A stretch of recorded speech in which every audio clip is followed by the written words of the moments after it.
Hello friends, welcome to my channel Joy Technicals and News. আজি আপোনালোক যিসকল HS final ইয়াৰৰ পৰীক্ষা দিলে, যিসকলে মেট্ৰিকৰ পৰীক্ষা দিছে, সাধাৰণতে তেওঁলোকৰ কাৰণে এতিয়া আটাইতকৈ ডাঙৰ কথাটো হৈছে তেওঁলোকৰ যি ৰিজাল্ট, সেই ৰিজাল্টবিলাক সাধাৰণতে কেতিয়াকৈ ওলাব, হেতুৰ ওপৰত আপোনালোকে হয়তো জানিব বিচাৰে বা আপোনালোকে হয়তো অলপমান গম পাব বিচাৰে। গতিকে তাৰ বিষয়ে আপোনালোকক জনাম যে আপোনালোকৰ ৰিজাল্টবিলাক সাধাৰণতে কেতিয়াকৈ দিয়াৰ সম্ভাৱনা থাকিব। আৰু লগতে এটোও জনাম যে কিবা অফিচিয়েলি সাধাৰণতে ৰিজাল্টৰ ওপৰত আহিছে নেকি। যেহেতু আপোনালোকে জানে যে ইলেকশ্যনছ সাধাৰণতে আহিব, কিছুদিনৰ পিছত ইলেকশ্যনছ আছে, আৰু আপোনালোকৰ যি পৰীক্ষা সাধাৰণতে আপোনালোকৰ সেই পৰীক্ষাবিলাক ইলেকশ্যনৰ আগতে শেষ হ'ল, আৰু শেষ হোৱাৰ পিছত এতিয়া সাধাৰণতে আপোনালোকৰ যি ৰিজাল্ট, যেহেতু ইলেকশ্যন আছে গতিকে আপোনালোকৰ ৰিজাল্টবিলাক ইলেকশ্যনৰ আগত দিব নে ইলেকশ্যনৰ পাছত দিব, কেতিয়া দিব, এই সম্পৰ্কে সাধাৰণতে আপোনালোকৰ মনত হয়তো সংশয় আছে। প্ৰথমতে আপোনালোকক মই অফিচিয়েলি কিবা আহিছে নেকি তাক মই দেখুৱাই ল'ম, তাৰপিছত আচলতে ইয়াৰ ওপৰত অৰ্থাৎ ৰিজাল্টৰ ওপৰত আপোনালোকক জনাবলৈও চেষ্টা কৰিম। চ' সকলোকে প্ৰথমতে সাধাৰণতে আমি যদি এক্সামিনেশ্যন নটিফিকেশ্যনছ চাওঁ, আছাম হায়াৰ ছেকেণ্ডেৰী এডুকেশ্যন কাউন্সিলৰ যি অফিচিয়েল ৱেবছাইট আছে তাত যদি গৈ আপুনি যদি চাওঁ তেতিয়াহ'লে দেখিম ইয়াত বিশেষকৈ ৰিজাল্টৰ ওপৰত আপোনালোকৰ কোনো ধৰণৰ আপডেট দিয়া নাই। যেহেতু হায়াৰ ছেকেণ্ডেৰী ফাইনেল ইয়েৰৰ যিখিনি ৰিজাল্ট, সেই ৰিজাল্টবিলাকৰ ওপৰত যদি কিবা আপডেশ্যন থাকে, সেই আপডেশ্যনবিলাক সাধাৰণতে ৰিজাল্টৰ ঠিক অলপ আগত আহে, গতিকে ইমান আগত আপোনালোকৰ নাহে।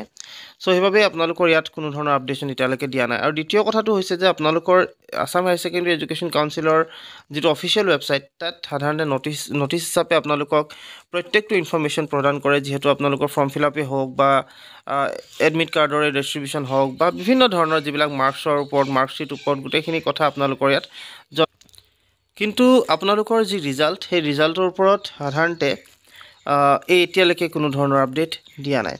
চ' আপোনালোকক এতিয়া জনাম যে আচলতে ইয়াৰ ওপৰত সাধাৰণতে যিটো আপডেট মোৰ ফালৰ পৰা আপোনালোকক দিব বিচাৰিছোঁ সেয়া হৈছে কি, যে আপোনালোকৰ যি ৰিজাল্ট, সেই ৰিজাল্টবিলাক যিহেতু ইলেকশ্যন আছে, ইলেকশ্যনৰ আগত আপোনালোকে আশা নকৰিব, ইলেকশ্যনৰ পিছত সাধাৰণতে আপোনালোকৰ যি ৰিজাল্টবিলাক আছে সেই ৰিজাল্টবিলাক অহাৰ সম্ভাৱনা আছে। আৰু ইলেকশ্যনৰ পিছত বুলি ক'লে আচলতে যিহেতু আপোনালোকে জানে যে 19 তাৰিখৰ পৰা আপোনালোকৰ ইলেকশ্যনবিলাক আৰম্ভ হ'ব, গতিকে 19 তাৰিখৰ পৰা যি ডেটলৈকে সাধাৰণতে আপোনালোকৰ ইলেকশ্যন আছে, চ' সেইখিনিৰ ক্ষেত্ৰত বিভিন্ন ধৰণৰ কামবিলাক থাকিব। গতিকে এই যিবিলাক ৰিজাল্টৰ ওপৰত যিটো আপডেশ্যন থাকিব সেইখিনি আচলতে অলপমান ৱেইট হ'ব। গতিকে আপোনালোকৰ যি ৰিজাল্ট, আপোনালোকৰ ৰিজাল্টবিলাক ঠিক ইলেকশ্যনৰ পিছত, যিহেতু ইলেকশ্যনৰ ৰিজাল্ট জুন মাহত হয়তো প্ৰদান কৰা হ'ব বা দিব, গতিকে সেই জুন মাহৰ আগত আচলতে ঠিক মে' মাহটোত আপোনালোকৰ ৰিজাল্টবিলাক দিয়াৰ চান্সেছ থাকিব। আৰু এতিয়া মে' মাহৰনো কেতিয়াকৈ দিয়াৰ চান্সেছ থাকিব সেইটো আপোনালোকে হয়তো জানিব বিচাৰে।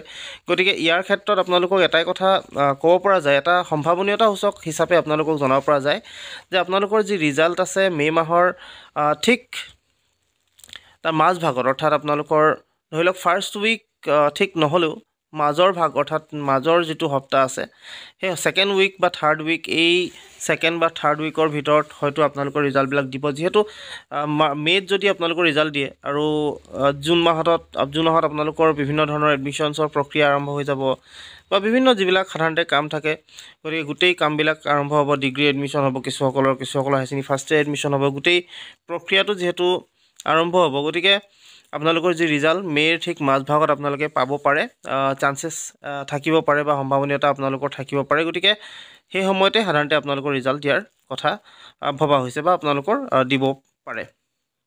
চ' ইয়াৰ ওপৰত আপোনালোকক আৰু এটা কথা আপোনালোকক জনাব লগা যে যিবিলাক সাধাৰণতে আপোনালোকৰ এতিয়া পৰীক্ষাটো হৈছে তাতো বহুতখিনি কাম যিহেতু থাকে, বহি চোৱাৰ পৰা আদি কৰি যিখিনি বহীৰ গোটেই কথাখিনি থাকে, মাৰ্কিঙৰ পৰা আদি কৰি গোটেই বস্তুখিনি আপোনালোকক ডিপেণ্ড কৰে, সেইখিনি কেতিয়াকৈ চাই কমপ্লিট হয় বা কেতিয়া কি হ'ব সেইখিনি গোটেইখিনি যিহেতু কোনো গম নাপায়, সেইটো এটা ট'টেলি সেই বস্তুটোৰ ওপৰত যিহেতু যেতিয়া কমপ্লিট হ'ব সেই গোটেই প্ৰচেছটো, তেতিয়াহে আচলতে আপোনালোকক যি ৰিজাল্ট, সেই ৰিজাল্টবিলাক দিয়াৰ এটা সম্ভাৱনা থাকিব। গতিকে আপোনালোকে ধৰি থওক যে মে' মাহৰ ঠিক মাজভাগত আপোনালোকৰ ৰিজাল্টবিলাক হয়তো আহিব পাৰে। চ' তাৰ ওপৰতে আপোনালোকে ভাবি ৰাখক।